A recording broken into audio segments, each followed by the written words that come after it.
Well, hello, welcome back to the Shifting Schools podcast. This week, I am your host. My name is Tricia Friedman. You're joining us right in the middle, or maybe the tail end, I guess. Yes, summer is almost ending, of our season that explores the future world of work. Now, those of you who are humanities teachers, I think this week is going to be one of those just your jam kind of episodes. We are speaking with Dr. Joshua M. Scacco, who is the founding director of the Center for Sustainable Democracy at the University of South Florida. He's also an associate professor in the Department of Communication. His area of expertise is in political communication, media content, and quantitative research. He is also the co-author of the book, The Ubiquitous Presidency, Presidential Communication and Digital Democracy in Tumultuous Times. So this episode is really talking about how so many different things come together and shape the way we think about civics, the way that we think about what it means to be a good citizen, what it means to govern. And of course, in today's day and age, you really can't be having those conversations without talking also about technology. Before we welcome this week's guest onto the show, we do have a quick word from our show sponsor.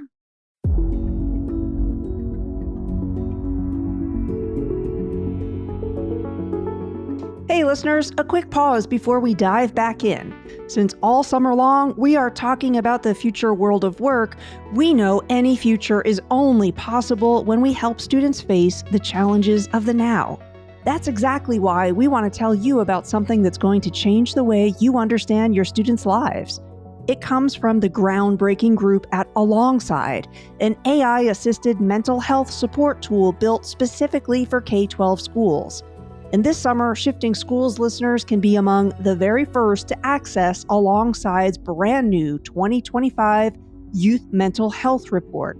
It's packed with insights drawn from over 250,000 anonymous AI chats students had on Alongside's evidence-based platform over the past school year. Here's just a small glimpse of what you'll learn. Why teens say sleep is one of their biggest struggles, what's making school life balance feel impossible, the unexpected ways boys are learning to ask for help, why confidential, self-guided AI tools resonate so strongly with students, and what the research is showing about how tools like this can be used in safe and effective ways. Want the report and bonus access to an exclusive webinar? Head to www.alongside.care/shifting to get on that list.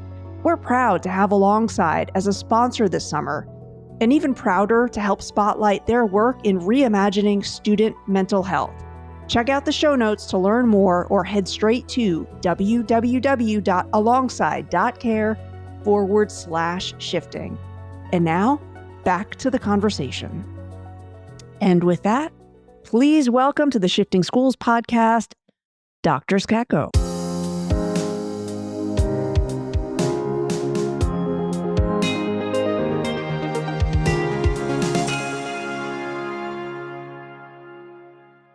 It's such a pleasure to be speaking with you. As I've been digging into your work, it seems that you are a wonderful example for our need to understand that if we're talking about research in politics or democracy, that we're always looking to different spaces, that the communication vehicle or the mediums, they keep shifting. They will probably continue to shift. I wonder if you can just give listeners a little bit of a background in terms of what that's meant for you in your career to have to pivot and look over here and then look over there and be in maybe what are some unfamiliar spaces at time, or maybe some surprising spaces when we're talking about democracy and politics.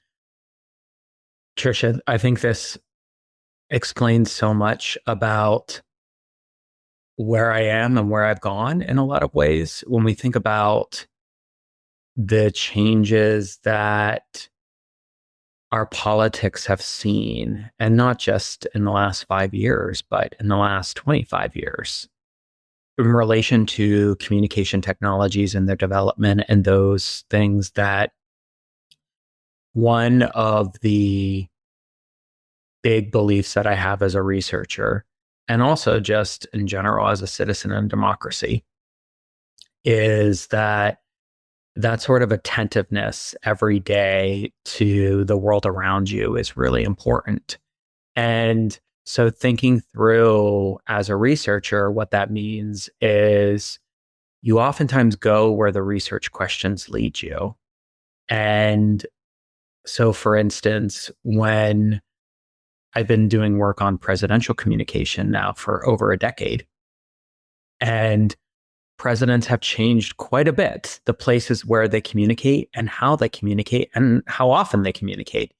And so what that means is sometimes you're in spaces like a Reddit Ask Me Anything, looking at transcripts of doing those things, whereas a researcher 50 years ago would have never imagined that, because there were just inaugural addresses, just State of the Unions, and other more quote unquote official forms of presidential communication.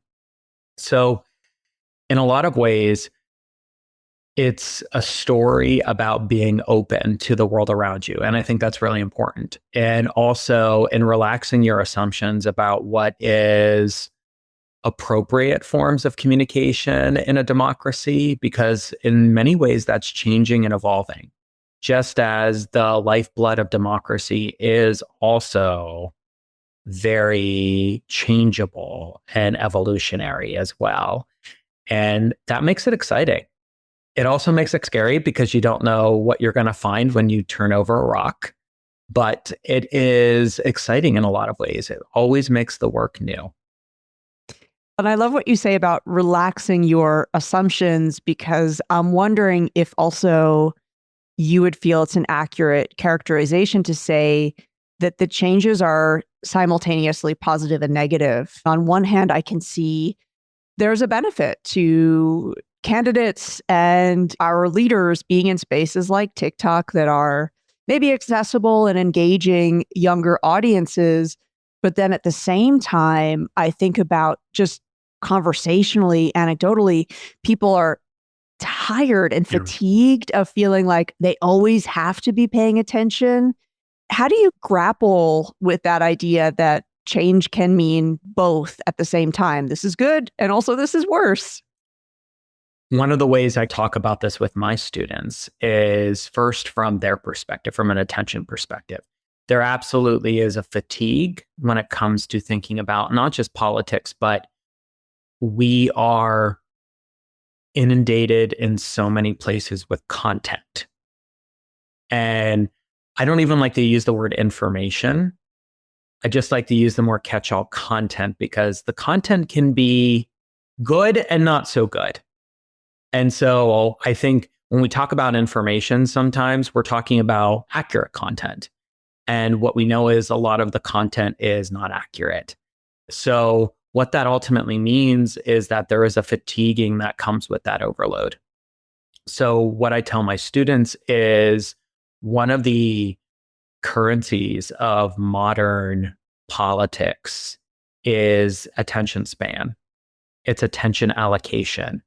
And so being able to strategically allocate your attention and being aware that you're strategically allocating your attention is actually really impactful for political leaders, because they are looking for as well the eyes and ears, and they're getting metrics on these particular types of things, just as celebrities on YouTube or influencers on TikTok are looking at as well. So thinking through what that means can actually mean that sometimes the answer may be strategic disengagement, especially if a particular political leader is, or political leaders are just trying to jump up and down for our attention and just get our attention like a 5-year-old. And So there is oftentimes something to that strategic disengagement as a way of ironically engaging in politics and engaging in political life around us. When we think about it, though, from the sorts of perspectives of political leaders and things, they have the incentive to keep coming back to their audiences and to try to do new things, to keep attention, to keep in that public consciousness, because we have so many things competing for our attention on a day-to-day basis. That, I think, is really one of the key stories of this moment that we find ourselves in 2025, is the demands on our attention are so vast. And political leaders are just one of those components. And so thinking through what that looks like for individuals is also, I think, really important for younger people who are coming up in the United States and in other places in the world, about how they can engage in ways that match the moment. Because engagement, again, at this moment might look a bit different than it did 20 or 30 years ago. And it dawns on me that it looks a bit different. And at the same time, there are some aspects that feel familiar. I'm thinking specifically here of how it seemed like it was a very big deal that in the last US election cycle, podcasts were a medium that a lot of folks were talking about that were important. But in some ways, podcasts are just like an evolution of radio. I'm wondering if there are any emerging spaces that you're thinking ahead to the next election cycle that maybe this is going to be a new thing. I'm thinking about, will I have the option to engage with a digital clone of the candidates? Right. Will they have a chat bot? Right. Or will I be able to just go to an AR, VR debate? When you're thinking ahead, and I feel like we're alive in an era where 3.5 years, technology can move significantly. Are you curious about any spaces that might be there for the next cycle?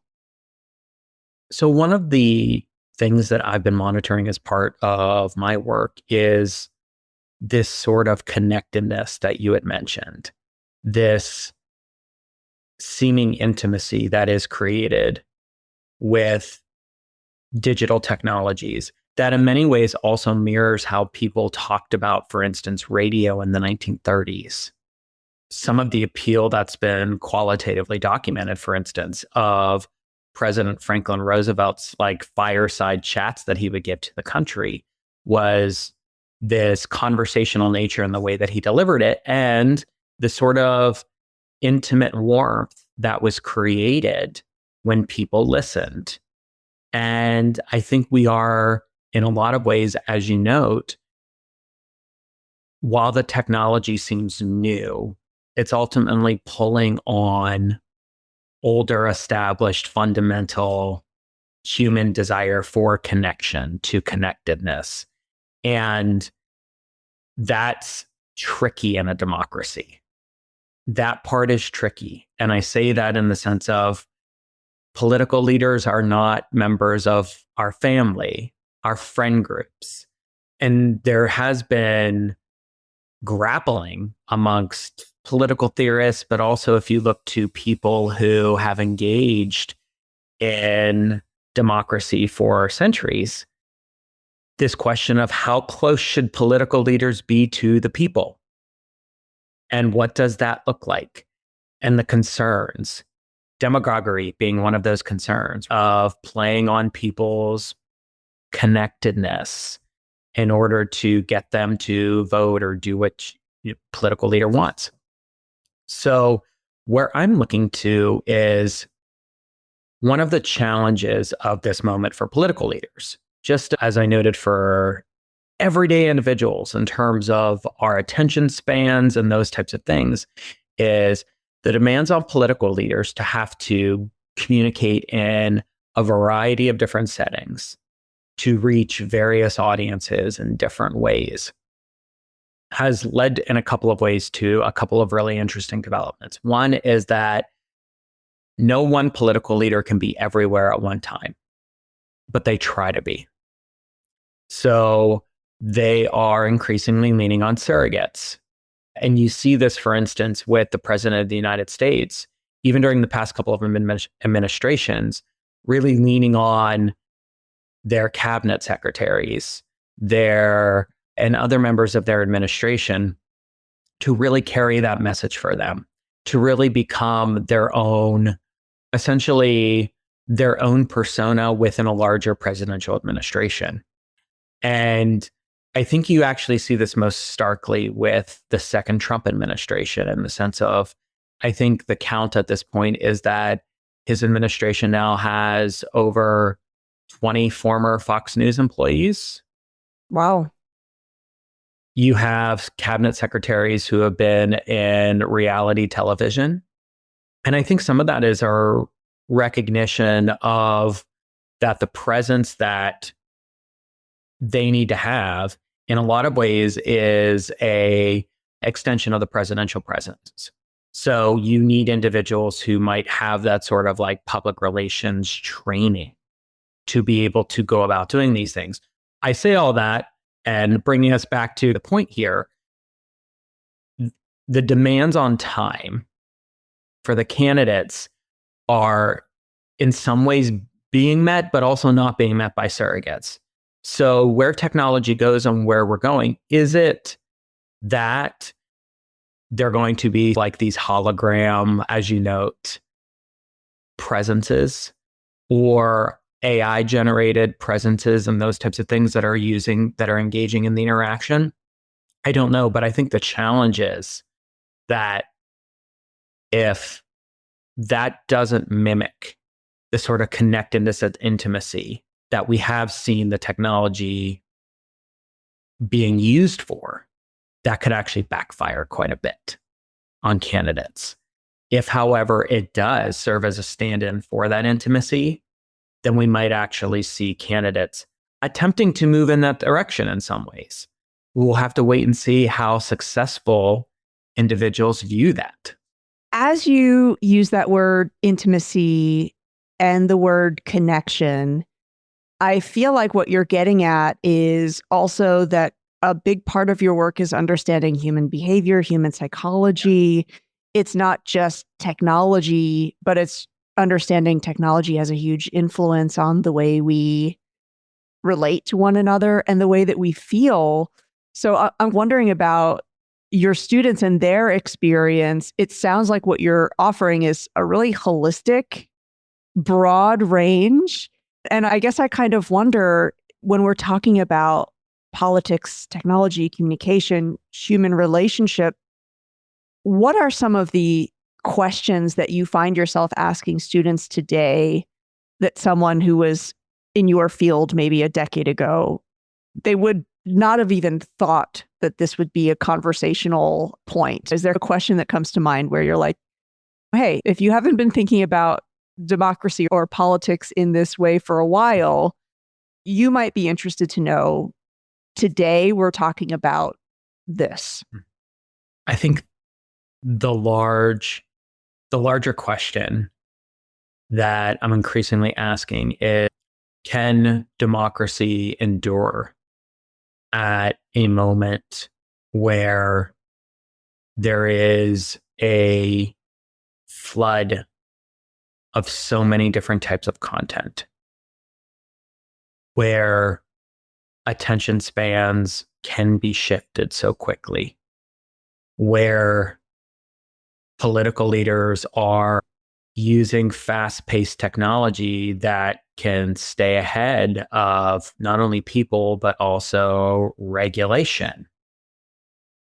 And so thinking about this, grounding it in basics here of when I talk with my students and when I write, oftentimes where I go is in thinking about, at the end of the day, human beings are behind all of this.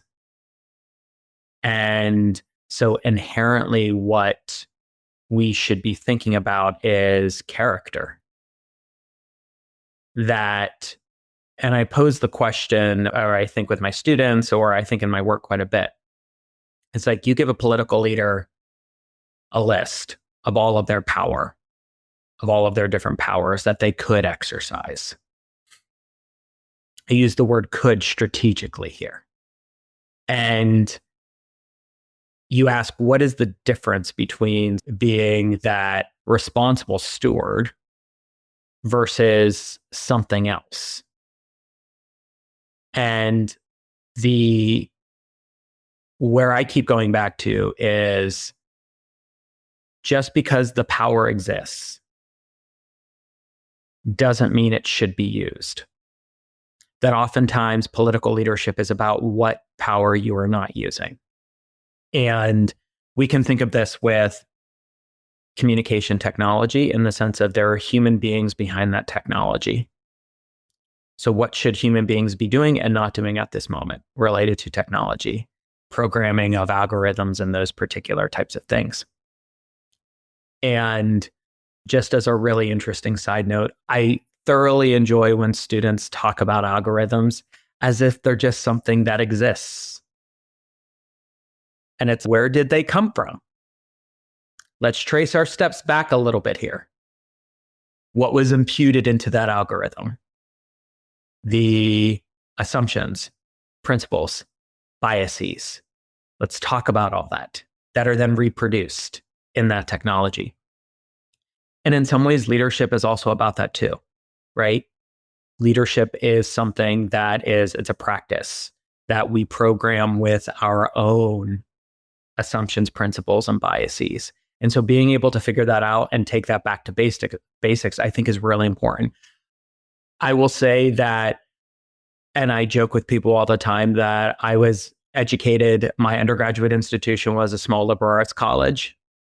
And I firmly believe that the liberal arts ruined me in all the ways when it came to thinking about every possible angle that you could take on these particular things. And that's actually one of the things that I hope that I'm doing with my students and that I hope I'm doing in my work, is asking them to consider, what are the angles that you're not thinking about here? And I think that's needed now more than ever. That sort of like critical insight is needed more than ever when so much is moving towards automatic things are being done for you, and being able to step back and fight against that, I think, is really important. Yes, because it's like is it that things are being done for you or to you? And as you mentioned, a lot of our social media algorithms, those are optimized for keeping us there like a trap, but also destabilizing us so that we spend money. And I think a lot about that. But I also just wonder what your thoughts are. Feel like very much in the US, we've moved towards this system of politics as a form of entertainment. I find even if you compare the way that presidential debates happen now compared to a while ago, there's a pregame show, the lighting, the music, all of it is much more like some kind of arena sport or musical event almost. And I kind of wonder about, on one hand, again, okay, making it entertaining is perhaps inviting people to pay attention to something important. Yeah. But then I also wonder about the distancing effect of, this is not a college bowl game. The outcome is more important than that. But I wonder if at some kind of psychological level, if we only see it as entertainment or late night comedy shows, always just making a joke of it.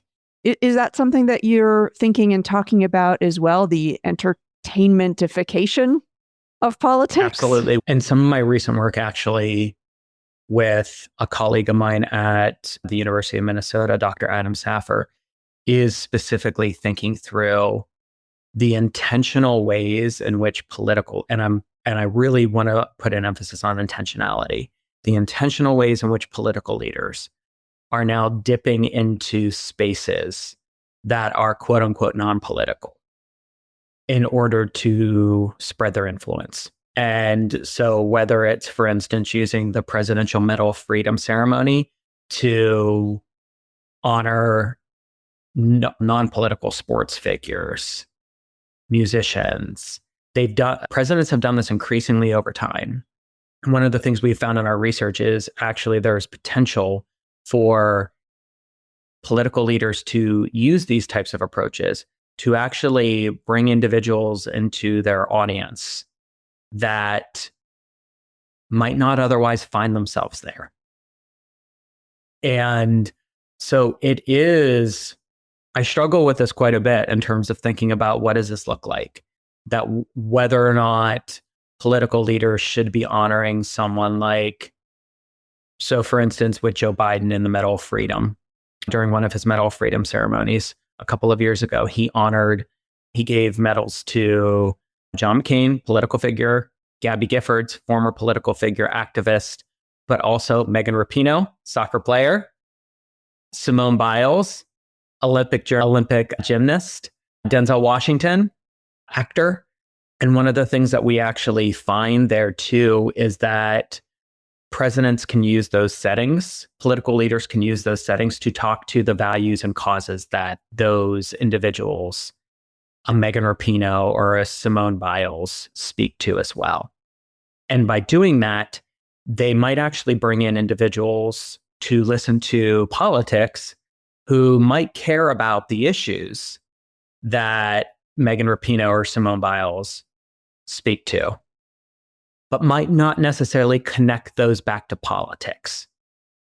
And so that's where I'm increasingly thinking through these things, is when we have very balkanized sort of media venues that are competing for attention in those particular types of things, that there needs to be some sort of calculation about how do you bring in some of the sugar with also the really relevant democratic information, small d democratic information. And that's something that holds, I think, some promise for thinking through some of these particular dynamics and things. I'm wondering if you have, in closing, any advice for educators who they have a student who is thinking, I would love to go into researching this field potentially. Mm-hmm. What are some of the text types that you think, hey, don't discount doing a close reading of, I think AOC is brilliant on TikTok. I'm really not just finding TikTok, right? She's talking about politics while playing video games. Right. And so I'm sorry to interrupt you there, but it's like there's something to reaching people where they are. Anyways, go ahead, continue. Oh, no, but I think it's interesting to speak with, if I'm talking to my parents, their generation isn't quite as aware of the messaging that's happening there, yeah, that sometimes I'll say, oh, take a look at this. Mm-hmm. And they do find it captivating. We'll have a conversation about it. And then they'll step back and say, wow, it's almost like I need to learn to read this now. Like this is what would have been an opinion article back in the day. And I'm wondering, like, do you think there are certain text types where if you've not thought about doing a close reading of this, take a look at this, and then your point about AOC being able to play a video game and answer questions at the same time, like not an easy thing to do. If there's like almost a performance element that you're thinking, take note of what's happening here, because this is maybe a communication style that's going to have a big influential impact in the years to come. I'll go back to one of the things I noted earlier, which is oftentimes we have assumptions in our brains about the way things should be done. Those normative stances that we have adopted. Mike, when I wrote The Ubiquitous Presidency with Kevin Coe, the opener to the book is precisely this. It's like the image that we have in our heads of what politics and presidential communication look like, of the president at the podium, behind the resolute desk in the Oval Office. That happens, but that happens increasingly less. And oftentimes what that does is, I think, unknowingly blinds us to where things are going. And also, I think once we study them, judging them in a particular way of saying, this doesn't hold up to how it was done. And I think being able to relax those assumptions and ask, where are the audiences? Who are they trying to reach? How are they reaching?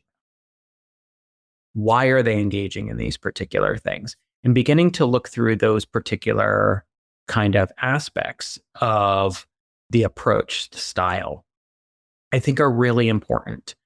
And I will say that I've had a lot of fun with my students thinking through whether or not, for instance, during President Trump's first administration, whether or not his tweets were presidential.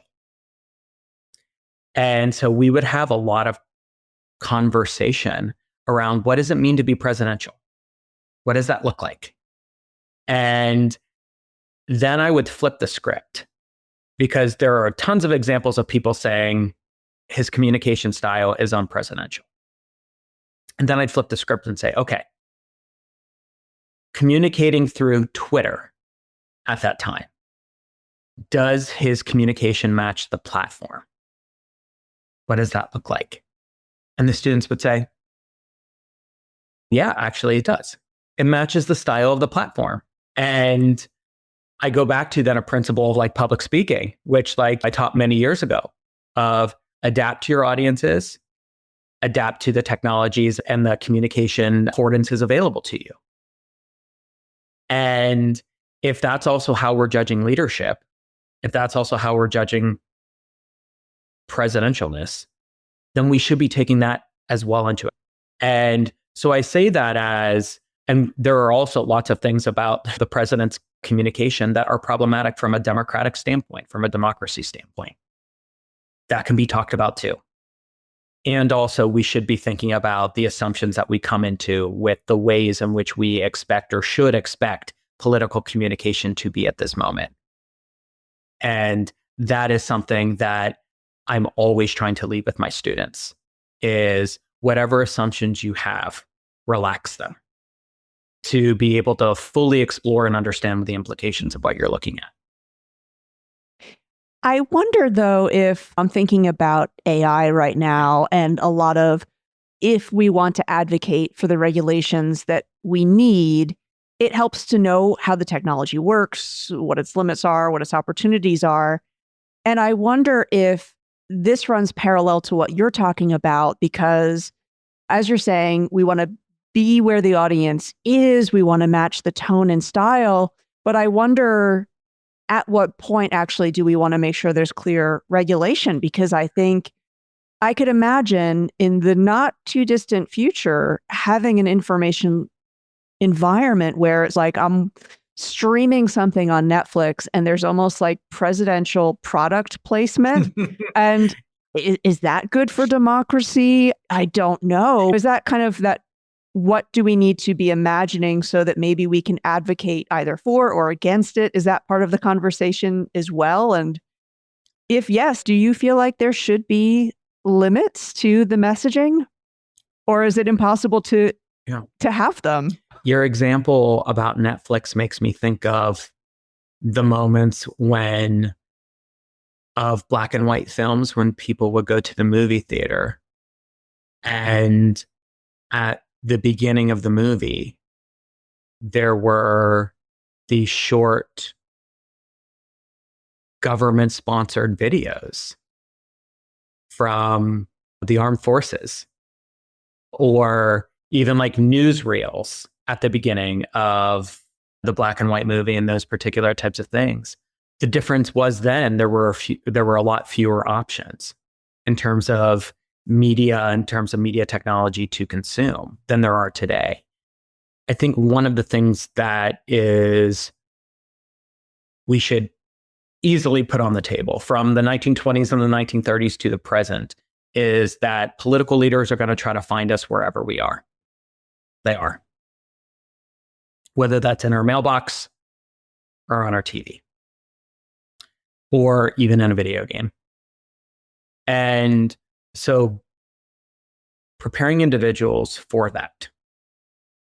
And I think preparing individuals of what does being vigilant from a democracy standpoint, what does being vigilant today look like? Because it will be different than 30 years ago, 50 years ago, 70 years ago. It's going to look different. And trying to figure out, and this has really been a question for millennia, how much information do people need to make the best possible decisions that they can in a democracy? And I don't know if we'll ever get there, but I do think developing that critical awareness in people is very important. If they're seeing or hearing a message that aligns with their political beliefs, having them immediately say, you know what, I want to check that regardless. Just because I believe it, I want to go check that. That sort of automatic, I want to go do additional work to, even if it takes 30 seconds, to just make sure that this information is accurate. That's really important. And I think developing those habits of information retrieval, testing, fact checking, those types of things is one of the big challenges and also one of the big opportunities of this moment. And we shouldn't shy away from doing it. We should be figuring out ways to integrate this into courses from early childhood through college so that it is a constant feature of the learning that students are doing. I love that because I almost feel like that could be a very fun design challenge. And I know that it was almost like do we need to have fact checkers in debates? And I wonder, what would it mean to reimagine the debate format in a way that really lends itself to that? Or what does it mean to reimagine the way our algorithms operate, the way that our social media operates? Because I feel like it's not that we don't have the tools. It's just we really maybe need to be campaigning to say, hey, we want and need a healthier information landscape. But maybe, as you're saying, the first step is that awareness in terms of where it is least healthy. And it very much is a reorientation because, and I fall into this trap too, of oftentimes thinking, and I still do think this, so maybe it's not a trap, maybe it is, that our journalists, our political leaders, are like our gatekeepers need to be better. And they do. 100% they do. And also, we need to be thinking about people. And in that process, until this happens over in this bucket of our political leaders and journalists, how do we prepare people as best as possible for what this environment looks like? Because the incentives for journalists, for news outlets are not changing. In fact, they're more strained than ever. The incentives for political leaders are in the exact opposite direction of what you would want in terms of informing the public with the best information. So essentially what we need those sorts of measures for people to learn and grow in a democracy and learn and grow in an environment where, and I think this is really important, where we are seeing evidence in the United States and elsewhere in other democracies of democratic erosion, of a move away from democracy. And part of that challenge is very much content and information. So how do we bolster? I look at those as we need to bolster some defenses here. And some of those defenses are with people, and some of those are with political leaders, and some of those are with civil society, and some of those are with news and journalists. So if we focus on people, what does that look like? And that equation is going to look different for each one of those individuals in that democratic ecosystem, those institutions and organizations in that democratic ecosystem. But each one of them plays a really important part in making the whole function well. Okay, then really last question. Really this time. if we're thinking about the erosion of democracy, and you're saying there are things we can do. So it's like we can plant some things at the shoreline to reclaim that soil. Yeah. Can you leave us with one hopeful thing that you're saying, hey, like this is a thing that can be done? Is some folks are already trying to do it, or even yourself personally, just a media consumption habit that you've cultivated? What is one thing that you think we can do to combat or mitigate that erosion? One particular thing that I have often thought about and still think about every day is, what is the one thing that I can do each day to strengthen that connectedness in my local community? All of the forces out there are trying to, in a lot of ways, distract, divide, do many of these things that are also seeping into local communities. School boards, local divisions and supervisors of elections offices and counties and those types of things, city councils.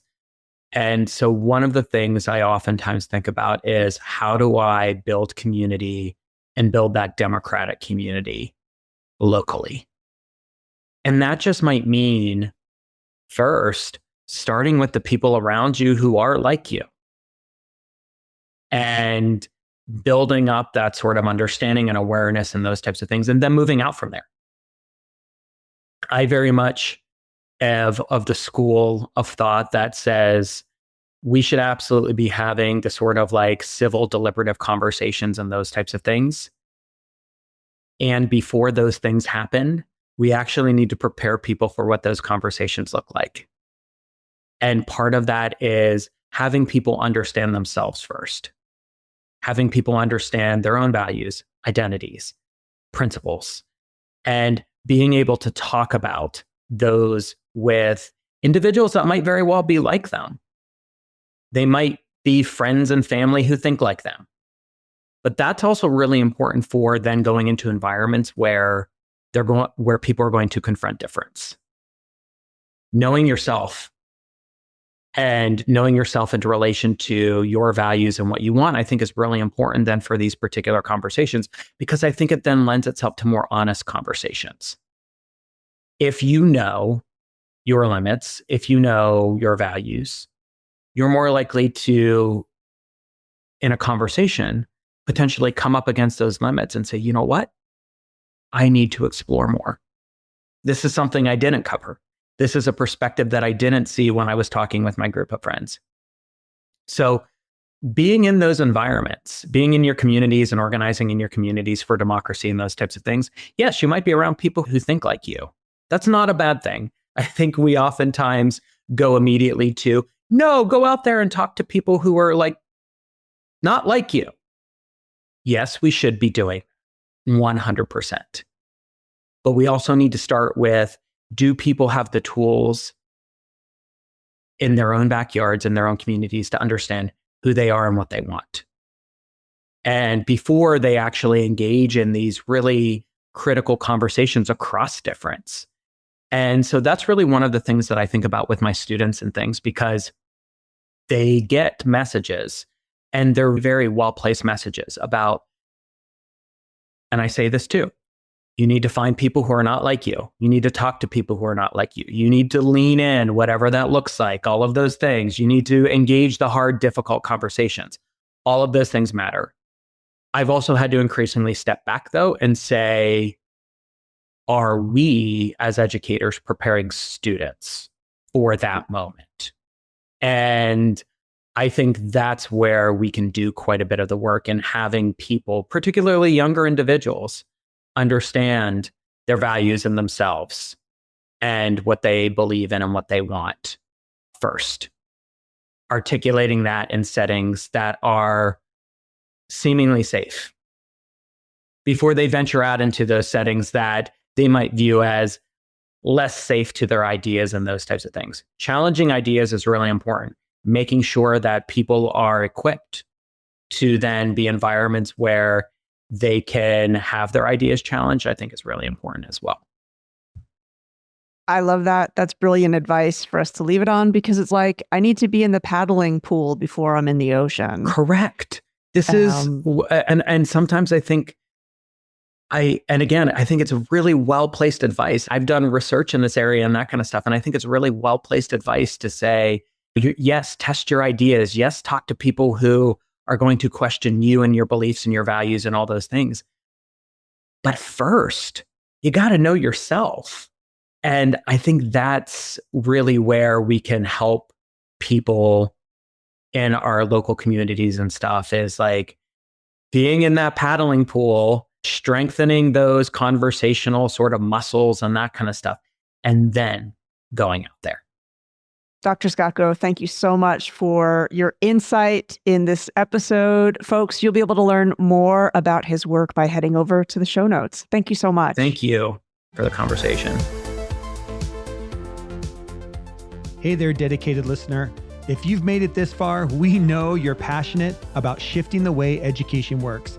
And Tricia and I appreciate you. If you loved what you heard today, we'd be so grateful if you could take a moment to rate and review Shifting Schools wherever you listen to podcasts. Those ratings help us reach even more educators just like you.